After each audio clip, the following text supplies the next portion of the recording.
Well, I'm in a different area. It's quieter, and it's just a machine room. It's all machine tools. So, a message for Bob Greener on our discussion last night. Touched upon a very interesting topic, which is not covered by, I don't think, anybody else except Dr. Harold Wilson, our Defense Region Establishment Pacific. Okay, so let me just.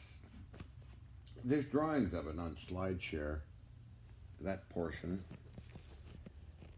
the uranium ore piece. I'm trying to remember, I think it was about.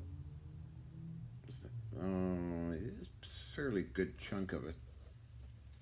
The radiation levels dropped off within a couple of feet,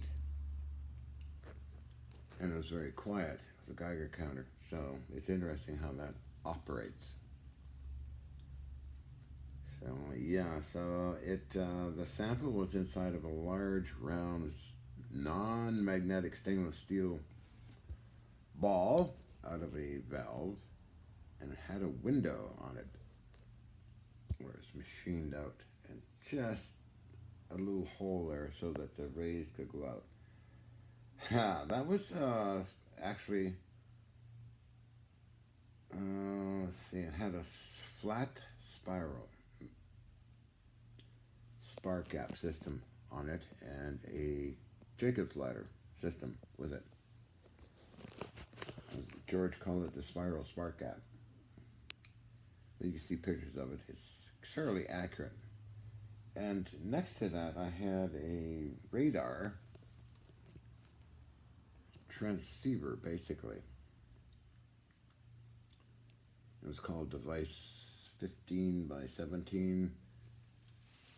And before that, I had a slight other device close to it, which put out, I think, about 2 gigs low level radio waves.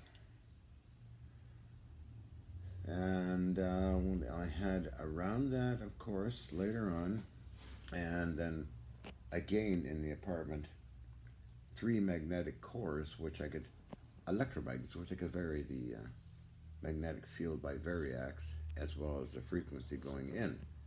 So it didn't have to be 60 cycles. I had phase inverters and that kind of thing, and I had square wave generators and all that, to mention that. Okay. And that was, I felt was important. Nobody else really recognized it. If you want to look up on SlideShare the drawings that Charles Yost did for Electric Spacecraft Journal. And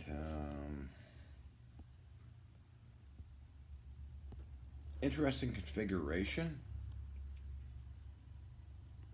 I'm trying to show you what a flat, if you take a flat bar, let's say an inch wide and 1/8 of an inch thick, and you visualize it being turned into a round spiral going all the way up, and there was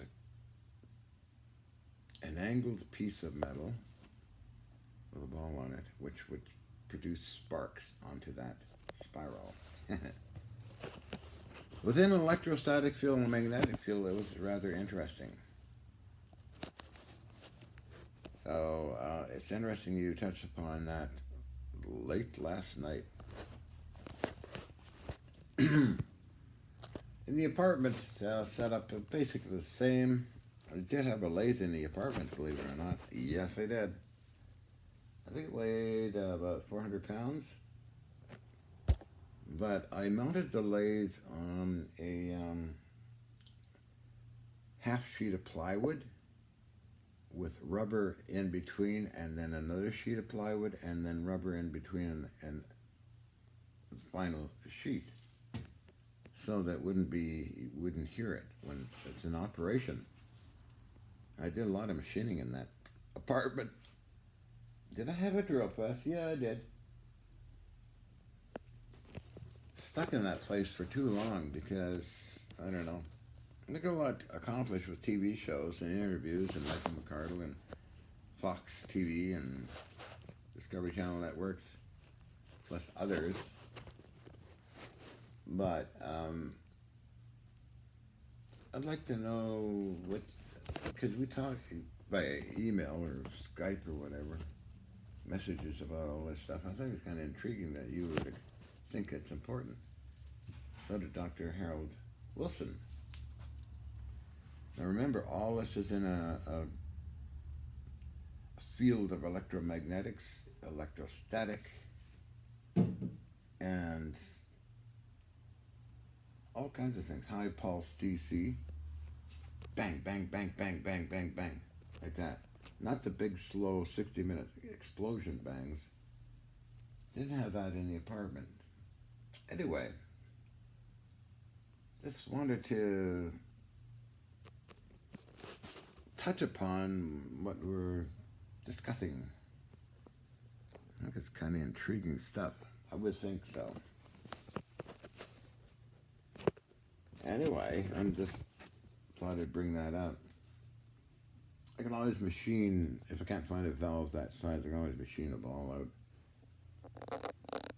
All these tools. An antique 1836 Barnes foot-operated lathe, but somebody added a motor to it. It works great. You just couldn't pass that silly thing up. I could not pass it up. Anyway, I'm going to mention that. I think I'll go to some other topics. Anyway, okay, so that's a short video. I guess you call it that.